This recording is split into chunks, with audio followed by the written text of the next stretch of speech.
Japanese Prime Minister Fumio Kishida hosted top European Union leaders for a summit in Tokyo. They discussed a wide range of topics, including war in Ukraine and growing tensions in the Indo-Pacific. During the talks, Kishida said Moscow's aggression undermines the foundation of the international order.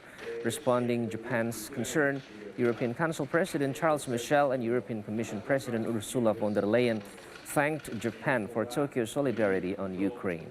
Kishida also said both parties had confirmed cooperation towards the realization of a free and open Indo-Pacific amid growing tensions triggered by China military expansion. Michel said it was important for EU to deepen cooperation in the Indo-Pacific against a more assertive China. Japan is part of the core group of countries that have imposed tough sanctions on Russia. Like the European Union, Japan understands what is at stake here, not just Ukraine's future, not just Europe's future, but the future of a rules-based world order.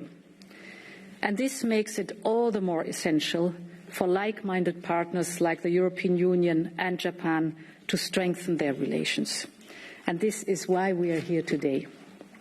本日の協議では、自由で開かれたインド太平洋の実現、日 EU グリーンアライアンスや日 EU 連結性パートナーシップも踏まえ、気候変動対策など様々な分野での協力を進めていくこと、さらに経済安全保障やエネルギーの分野でも協力を強化していくことを確認いたしました。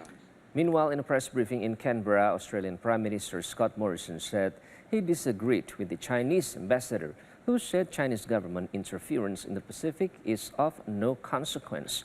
He responded China's envoy to Australia as they attempted to reassure his host nation in an opinion piece published Thursday on the Australian Financial Review, responding to fears that Beijing will establish a military foothold in the Solomon Islands.